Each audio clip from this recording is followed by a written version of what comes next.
What is going on, everybody? Welcome to a very busy episode of the Coach and the Couch Potato. As always, I'm Jeremy the Couch Potato. Opposite side of the screen, we got Coach Slate. We're going to recap the Washington game, and then we've got a pretty decent amount of news to dive into for during the season. We don't see a lot of weeks like this. Before we dive into everything, don't forget, in conjunction with the 1,000 subscriber mark on YouTube, we are going to be giving away this signed Eddie George mini helmet with the Heisman Trophy inscription, and it's Fanatics authenticated. So yeah, let's just jump into it because there's a lot to cover. The Buckeyes lay the lumber to PJ Fleck. They put a hole in the boat, I think. Yeah, man, the Buckeyes came to play. I think they were listening to the show and they wanted to make sure they had a fast start. No, they came to play, man, and you know, it was nice. It was nice to see them come out and really not be, you know, afraid to push the ball down the field and to get really creative and just to do those different things, man. I think Brian Hartline did a great job of calling the offensive game. And I just thought it was really good to just see that aggressiveness come out. And so we'll get into like who we thought who played well, but man, it was just really good to see us come out fast, play fast, and just really come out on top and just play and execute at a high level on the offensive side of the ball. Yeah, I think that they definitely embraced the night game. I think the atmosphere was good again, and I think you're starting to see them trust Julian Sayin. You know, he did have one bad throw in this game, and I just don't think he saw Coy Parrish. Could have been a pick. Yeah. But it's going to happen. You know, at the end of the day, when you're playing defenses that have guys like that, those guys are going to make plays too. Fortunately for Sayin, Parrish dropped the ball. Yeah. First thing I wrote down was slinging Sayin. 23 of 27, 3 touchdowns. But I think the biggest thing, like you hit on, everybody was clamoring for that push the ball down the field. He was 3 for 4 on balls over 20 yards for 121 yards. That's a big deal. Yeah, it's a huge deal. And the one thing that I think is really important, and you know, I heard a lot of the talking heads in college football really talking about this, is a lot of people are going to focus in the passing game just on Jeremiah Smith, and you're going to forget about Carnell Tate. And I think Carnell Tate is just an often forgot about guy, and Jeremiah Smith can impact the game in so many different ways. And so with Jeremiah Smith, you can create so much eye candy. And there was that one play where Jeremiah Smith, you know, goes in motion, they run a reverse action, the entire defense goes with them, and it creates one-on-one opportunities for you down the field. I think Ohio State and Coach Hartline did such a good job of creating those one-on-one opportunities.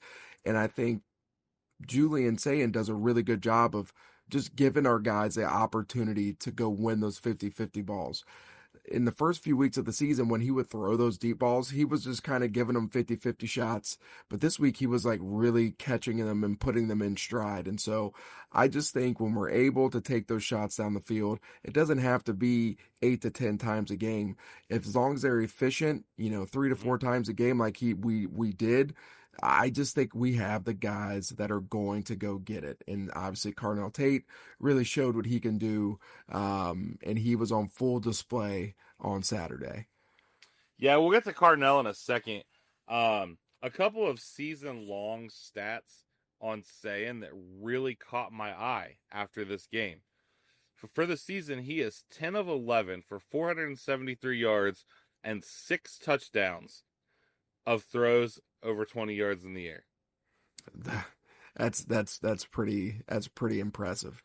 And one of the things that I'm really impressed with when it comes to him throwing the ball, you know, on the intermediate to deep passes is he doesn't force it. If it's not there, he's not afraid to take the check down. And that's one of the things I just love about the way that he plays the game. Yeah, I mean, you know, he's completing, I think the number, it's like 79% and change. He's 101 of 126, 1,313 yards, 13 tutties, and 3 picks. So, like we've said all along, this kid is special. Yeah.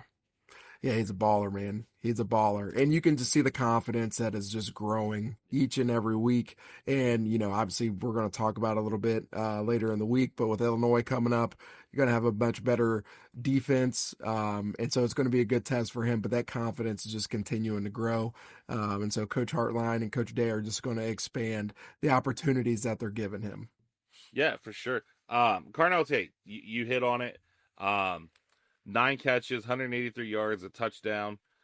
So obviously, he's getting those opportunities. That play where Jeremiah went in motion and the whole defense moved is hilarious. But what I want to give Carnell Tate props for is we've been spoiled. We've had guys like JSN, Emeka, who are true route technicians. I think Carnell Tate showed off a lot of the route tree on Saturday night. That catch that he had on the sidelines was good on Sundays. Oh, yeah.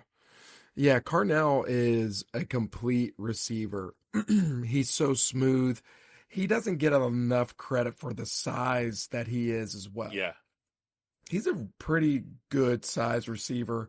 He runs good routes. His top end speed, because he's so smooth, he just looks like he's gliding. Yeah. He does not look like he's running full speed often. He's a very willing blocker. He just does all the nitty gritty stuff that you want in a receiver. And so it's nice to see him get rewarded in those things. And it's pretty cool, on that one touchdown where Jeremiah got the entire defense to go, like, Julian throws the ball, you can see Jeremiah put his hands up. Like, he was excited for Carnell to get those opportunities. And I just think that just speaks to the volume of the character of Carnell, and the culture that Coach Day has built. But yeah, Carnell Tate, man, the other forgotten first round draft pick that we have, I think is if JJ is the number one receiver in this draft, or in the country in college football, then I think Carnell is top 3 as well. Like, he is special. Yeah, and he's starting to get his flowers for that. Yeah. Which, well deserved. We've talked about it before. That's a kid who's been through some pretty traumatic stuff. Yeah. You love to see it. Got a new whip this week. Saw on IG that he got a Bronco Raptor. So well deserved. There we go. Welcome to the NIL era. Hey, you balled out. Get a new whip. Yeah. Another guy on the offense who is finding that footing is Max Clare. Yeah. Played the most snaps of any tight end for the first time all year. And 5 catches, 63 yards, including receiving probably Julian's second best throw of the game. Maybe the first, his best throw of the game when you take into account that he got lit up when he threw it. Yeah. It's good to see Max Clare finally comfortable. Man, and this is what we can get from the tight end every single week, I think. I think this is Max Clare is just, I'm trying to find he's what we thought Jeremy Ruckert was going to be, right? Yeah. And I hate saying that because I still think Jeremy Ruckert was a baller for us. Oh, yeah. But Max Clare is just a big, smooth, extension of the wide receiver room when he's out there, and he's grown tremendously as a blocker. But he's a mismatch problem, and I love the fact that we are really, and it doesn't look like it's forced either, but we're really working to get him the ball. And he's a, all of us fans who want to be in 10 personnel and get that fourth true wide receiver on the field, it's hard to do that when you have somebody like Max Clare, because he is such a mismatch problem with his size. And so, listen, I love the fact that he's starting to get those opportunities, because he can do these type of things and have 5, 6, 7 catches a week, with 60 plus yards every single week. And so I'm glad to see him starting to get unleashed a little bit. Yeah, absolutely. You saw Mylan Graham getting double-digit snaps, almost 20. He played 16 snaps. That's a change in what we're seeing. I think, they realize we've got to get this kid on the field. The O-line, another little nugget. Sayan was only pressured on 4 dropbacks the entire game. That's it's impressive, man. The offensive line is showing their experience. They take it personal. They want to protect the quarterback. And this is a group that, last year was under a lot of scrutiny, and this year is playing like one of the top units in the country. Yeah. And so they've got a mean streak. They play a little nasty. We saw Josh Padilla get some reps at guard this week. And so, listen, this is a group that is ready to go, and I love that there's a bunch of Ohio boys on there too. And so, this is a group and a unit that is playing some really good, inspired football, and they are going to continue to keep Julian upright, and they're going to make sure that is their number one priority. Yeah, you hit on my next talking point. Josh Padilla, seemingly the new sixth offensive lineman. You also saw Ian Moore in on a couple of snaps. I actually had to do a double take. I had to go back and rewind it because I saw him in the end zone. I'm like, what the heck? Yeah. So that was cool to see. Another dude that caught my eye on the second string O line, and I'm not ready to call my shot yet that he's going to be next. Justin Terry. Okay. That dude is physical. Yeah. I forget the play, but he just ate his dude up. Yeah. And I'm like, okay, I see you. Yeah. And he's huge, man. He's a big dude. Again, forgotten about kid. He I believe he went to West Virginia. Yep. From Pickerington. He transfers to Ohio State. People forgot that we picked him up in the portal. Yep. But again, an Ohio kid. And you're starting to see a trend here, and you're seeing these guys playing really well because it might mean a little bit more to them. And so I love it, man. I love seeing it, and that offensive line group is looking better and better each week. You know who it kind of reminds you of because of the Ohio ties? But I'm going to go out and say that not only is this O-line better, I think they're nastier. It's reminiscent of the Slops. Okay. All right. You're going out on a limb right there, man. You had a bunch of Ohio guys on that line. A bunch of, just like our O-line keeps saying, we're a bunch of no-names. Yeah. Well, actually, the defense is who's saying that, but the O-line, echoes the sentiment. But, there wasn't a guy on that 2014 O-line who jumped out to you outside of Billy. Yeah. And, as an NFL guy. Obviously, Austin Sareveld is going to be an NFL guy. Yeah. Luke Montgomery is going to be an NFL guy. Phillip Daniels, the way that dude's starting to play. So I think they're better, big picture wise. And I think they've got more of a mean streak in them. Yeah. So we'll see, though, how they continue to progress. The last thing I had written down on the offensive side of the ball is Bo Jackson finally started a game. Yeah. Yeah. And that was cool to see. I can't.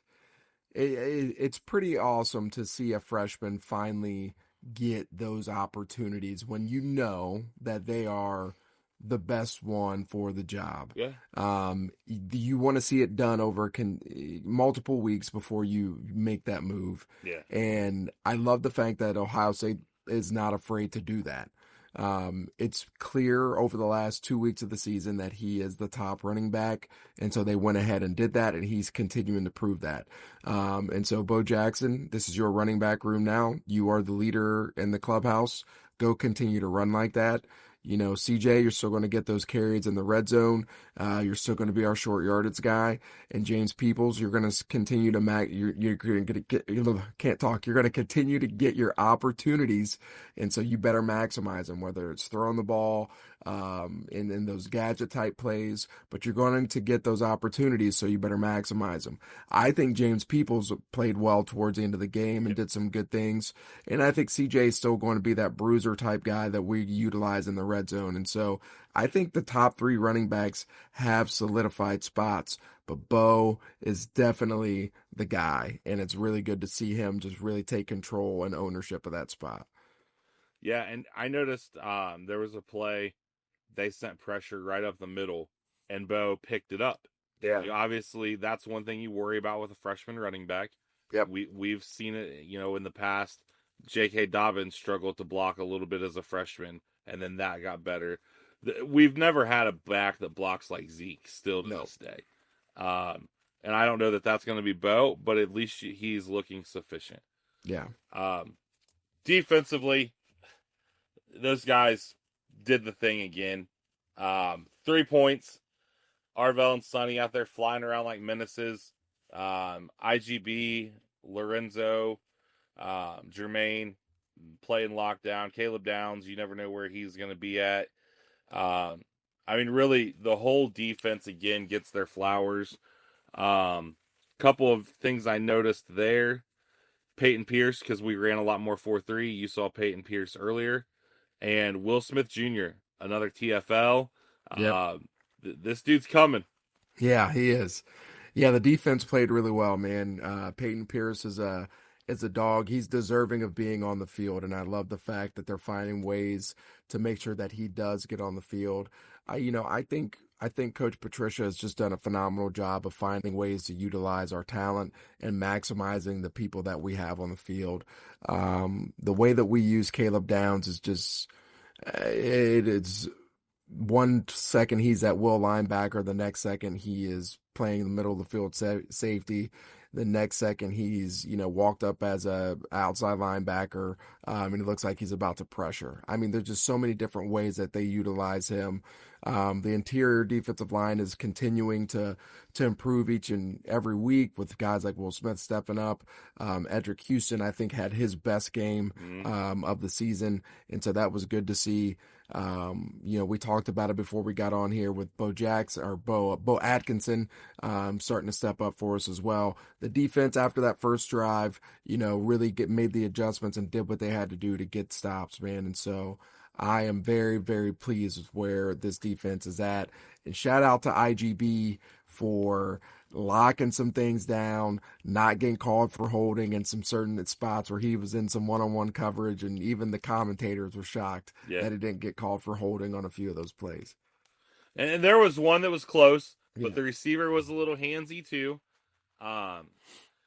Obviously, the downside for the defense, Kenyatta Jackson gets dinged up. Obviously, Ohio State doesn't really release injury reports per se. Commentators on Saturday nights, I'm trying to think of my verbiage here. They hinted they thought it was a stinger.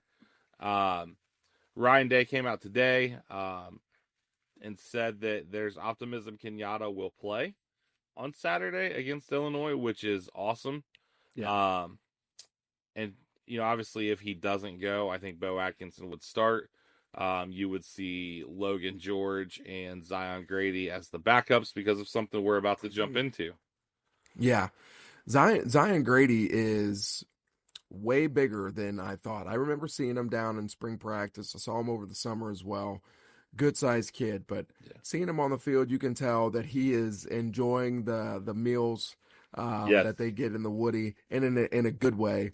That kid he looks the part. He's going to be an absolute stud, man. So I was pumped to see him get in there. But with Kenyatta, Kenyatta's playing some really good football. I think the best football of his career. I hope he's able to go this weekend because we need him to stop the run against the Illini. Brett Bielema, Coach Bielema is going to run the football, and so I think Kenyatta's needed for that. But Bo Atkinson and those guys will be ready to go if he's unable to. Yeah, absolutely. Obviously, we'll dive into that game and before the battle, but I'm excited for it. Bert is going to have all kinds of tricks and shenanigans, and he loves to play the late substitution game on defense. Yeah. And another, we don't talk about special teams a lot because, honestly, up until this point, there hasn't been a lot. And I think Ryan Day and your boy Coach Keys have heard the chatter in Buckeye Nation of, the punt return concern and how boring it is. So we get a reverse pass, essentially, man. off of and I thought he was going to house it. Yeah, and Ennis threw a dime. That's Yeah. the other part of that play. Yeah. Yeah, it was a pretty cool play. I think people forgot Ennis was a high school quarterback out of necessity where he Right. played at. He played some defense as well. Um, and Lorenzo Styles on that play, I was talking to one of my buddies who's at the game today. I guess the way the fake was set up, he had to sprint 40 yards all the way like down to where he was to catch the ball behind of Brandon Ennis before he could even go forward after he caught the ball. So like he had to, it was just a lot of running that he had to do before he could actually make the play. And so I think that was a pretty cool play. You know, Coach Keys was dialing something up, man. So I love seeing that, man, to go out there and have some fun. And Ennis got that off, man. It was an absolute dime, like you said, man. It was a bang bang play because if he would have waited 1 second longer, he would have gotten, it would have been a tackle. Yeah, so I thought they had two back from everything I saw. Yeah. But so Lorenzo must have been lined up either as a gunner or as a corner Yeah. and had to make that sprint back. Yeah. That's pretty crazy. Yeah. So yeah, I mean, game went as expected. Sad PJ Fleck is my favorite PJ Fleck. He did have a legitimate complaint. I can't think of what the one call was that was kind of a buzzkill for them, and he let the refs hear about it. But you know, it's football. There's going to be calls that go both ways. At some point this year, we're going to be mad about a call. Yep. It just hasn't happened yet. So as we talked about the defensive end rotation, the reason that's a little different is it sounds as if CJ Hicks and Malik Hartford are both going to attempt to redshirt. Not necessarily redshirt with the intent to enter the portal or anything like that. We don't know that. They're not leaving the team like we've seen people do from other programs. Coach Day came out today and said it's essentially going to be on a week-by-week basis. Obviously, if somebody gets hurt, that changes things. But we kind of talked before the season that it would be interesting to see if CJ Hicks did take a red shirt to hone his craft as an edge. Yeah. Yeah, this is interesting. Especially for Malik Hartford. I think Malik Hartford is a very good safety. I think that he could still be in the mix. I think if Jalen McClain went down, he would probably be the next guy to go in. So that one is a little bit of a shock to me. But the CJ Hicks thing, I think he kind of sees maybe I need some more time to develop and give myself the best opportunity to play on Sundays. Yeah. I think CJ Hicks has shown ability this year. I think he can get after the passer, there's no doubt. But to be in a more consistent threat on the edge, maybe he does need another year of development. Although he's been here for 4 years, like he's still a younger guy. And so this is only his first, still been playing the position for a few months. And so he is going to be able to continue to develop and be in the weight room, gain some weight, and do some of those things as well. And so I'm all for it. Hopefully he doesn't go in the portal because we're all CJ Hicks fans over here. But the Malik Hartford thing is a little. That was a little different for me, a little shocker for me. But it's crazy to hear it's a week to week thing. That one that's weird, but that's the age that we're in, and so hopefully everything works out, and we get CJ Hicks and Malik for another year, and it works out that the way that they want it to. Yeah, I mean, I think you could see CJ Hicks come back next year, and that's a leadership piece too. Yeah. You're going to lose some guys with some leadership. You've got a guy who's been in the program, an Ohio guy. So it'll be interesting to monitor for sure. Speaking of all things portal, new transfer portal window has been approved. And as we talked about, if you're making a CFP run, the pressure is still on you because this window is for 2026. It is one window. So no spring window, which the spring window has been the less chaotic window. Yeah. But January 2nd through January 16th, one portal window. They also changed the window when a coach leaves. That goes from 30 days to 15, and it does not start until your new coach is hired. Okay. So I kind of agree with that. I don't think it needs to be a 30-day window when a coach leaves. Yeah. But I think I understand why they have to do the window kind of how they do it in January because of getting to a new school. Yeah. But so I think this year the semifinals of the CFP are on the 8th and 9th. Okay. So you are preparing for the biggest game of your season up until that point. And then if you make it to the Natty is after the window's closed. Yeah.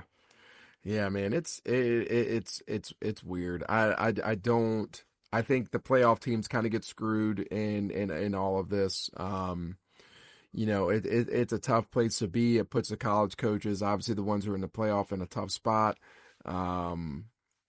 We'll see. This will probably be tweaked or something along the way, but who knows? The world of college football is ever changing. But yeah, this is a tough spot to be in if you are a coach of a team who makes a CFP, because it puts you in a little bit of a bind to get ready for a game and then have to go out and think about the portal as well. But this is why you also are able to have as many coaches as you want to now as well. Yeah. So you can have multiple people with multiple eyes looking at who you need to add into the portal. And so this is where those guys like Mark Pantoni are going to be making, yes, they're earning their paychecks. Yes, absolutely. The Buckeyes' marquee win of the year now looks not so good. Yeah. Texas goes to the swamp, takes one on the chin behind another outstanding performance by Arch Manning. 16 of 29, 263 yards, 2 touchdowns, 2 picks. Because in college sacks count against your rush total, he was 15 of 74 before sack yardage comes off. After sack yardage, he was 15 for 37. Okay. With a long of 36. Okay. So, it's a microcosm of our world because the hype was so great. Yeah. I saw a video today from his high school days, and the level of competition, as I've always said, was not good. Yeah. This would be like a kid from Olentangy. This would be like Ethan Grunkmeyer when he was at Olentangy. Yeah. Playing against Van Loo. Yeah. It just, it is what it is. Yeah. And then the other thing, the Big Ten race gets a little more interesting after this past weekend. Your boy Big Game James and his $3 million hired assassin give up 42 and lose to UCLA. Yeah, man. That was a big shocker to a lot of people, Yeah. Obviously. The transfer portal has made there's a lot of parity now in college football, so anything can happen on any given Saturday. But I did not see this happening. I think this Penn State roster is very good. I think the guys came back for a reason. I think Katron Allen and Nick Singleton are players. I think Drew Aller, when locked in and playing at a high level, can do some really good things. I think they've got good receivers. I think they've got a good offensive line. I think they are a very good team. I did not see this happening. Coach Franklin is going to have to go to the drawing board and figure out, how they bounce back from this. And they're going to have to win out to make it to the CFP. But it's going to be tough to bounce back from a big loss like this, especially with all the expectations they had going into this year. I mean, at the beginning of the season, you and I were talking about them potentially, as a team that could be a threat to win a natty. Oh, yeah. This is a tough one, man. This is a tough one. I did not see this one happening.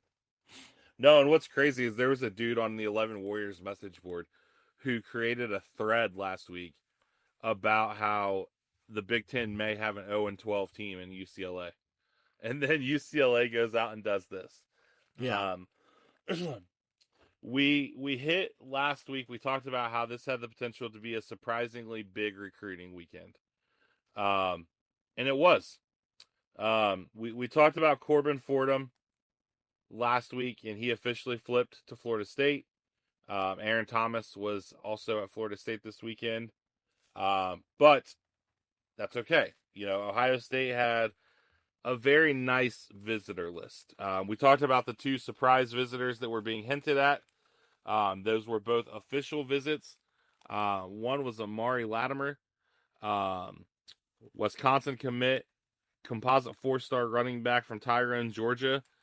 6'1", 220. Coach Locke has a type. Yeah. Yeah. And listen, anytime you can get a running back from the state of Georgia, I am not going to complain. Anytime you can get a running back who is a physical runner with some speed that weighs 220 pounds, I'm not going to complain.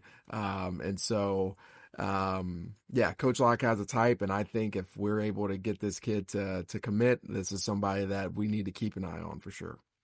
Yeah, he's very physical. Kind of an interesting visit because his brother plays at Wisconsin. Okay. Mom and dad were both with him, I believe. And I'm going to assume the Wisconsin staff didn't know since it was considered a secret. Okay. All right. The other secret one was Micah Champ-Smith, a guy we talked a lot about this summer. Don't know that there's going to be anything there. I still think he probably is an NIL recruitment. Okay. But you never know. Never know. Then you had Jacob Curry, the linebacker, with the wonderfully flowing locks that we talked about. OSU versus Oklahoma battle, commitments coming pretty soon.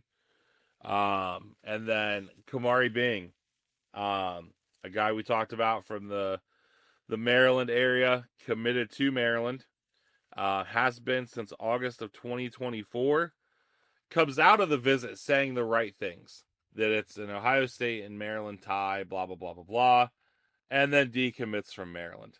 Yeah. It's got to be a good sign, I think. I think so. And anytime you can get somebody from that area, I'm not going to complain. There's just so much talent flowing in that area. The kid can play. I wouldn't look at the stars. The kid is an absolute baller. Much needed secondary help in this class. And so if we can get this guy to flip, obviously decommitted, so technically it wouldn't be a flip anymore. But I think this is a kid who can really help out this team. And it's somebody that we really need to take a really, really hard look at because we need some secondary help in this class for sure. Yeah, and then you had Landry Breed was back on campus, the Northeast Ohio lineman who still committed to North Carolina State. Don't know for how much longer. And then Dre Quinn, the former Clemson commit we talked about, was on campus, and it sounds like he will be taking an official, most likely for the Penn State game. Okay. I can't think of who the writer was for ESPN. I think it was ESPN. Came out this week, and he basically said, okay, it's October. Flip season is in full effect, and there are going to be certain schools who become aggressive now. Schools who have just laid back in the woods, watched the House ruling play out, and now they're going to spend money. And Ohio State is one of those schools that he named. All right. Yeah, this recruiting cycle has been very interesting for Ohio State. You've heard so many different reports. The AD doesn't want us to spend money. Ohio State's waiting on the House settlement, all these different things, right? But now is a time where you're hearing that Ohio State is wanting to be aggressive. You're also seeing and hearing that Ohio State is taking a look at it a lot more, lower rated Ohio kids right now as well. And so you're hearing all these different things. It's all positive stuff in my opinion, because number one, I want to hear that Ohio State's going to be aggressive NIL wise, because that's the name of the game right now. And Ohio State is a big dog, and they should be able to throw around the money to get those type of kids in here. The other thing too is those Ohio kids that are earning these offers now. If you look at the success of the Ohio kids currently on our roster, it bodes well for those kids. And so like that is another positive. And so I think some of the kids in state are seeing that. And so I think that's another positive thing going in our direction. And so it will all play out, man. Coach Day, Mark Pantoni, like these guys got it under control, man. So I trust that this class is going to finish out strong. Yeah, something else I noticed this week. We're already offering guys as PWOs. Normally PWO offers go out in January, February, March. So that's interesting too. Makes you wonder if there's hey, you're technically a walk-on, but we have this NIL offer that just happens to cover the cost. I don't know how all that's allowed to work. Yeah. But it's just ironic that you're handing out PWO offers in October. I know. I thought the same thing. We offered that kid from Harvest Prep to turn on his film, and I'm like, man, this kid he's really freaking good. Yep. Like he is in my opinion, he's a power 4 player, and we're offering him, and I'm trying to figure out, well, is this like an actual offer, or is it a PWO, or is this the roster limit scholarship? Like, exactly. a partial type scholarship deal. Like, what kind of offer is this? And so, yeah, all of this stuff is interesting. But again, trust Coach Day, trust Mark Pantoni and staff, and they'll get it figured out, and this class will finish out strong. Oh, for sure. So yeah, that kind of sums up the week so far in all things Buckeye football. We'll do before the battle later this week. Don't forget to like, share, comment on all the videos. Subscribe to the channel.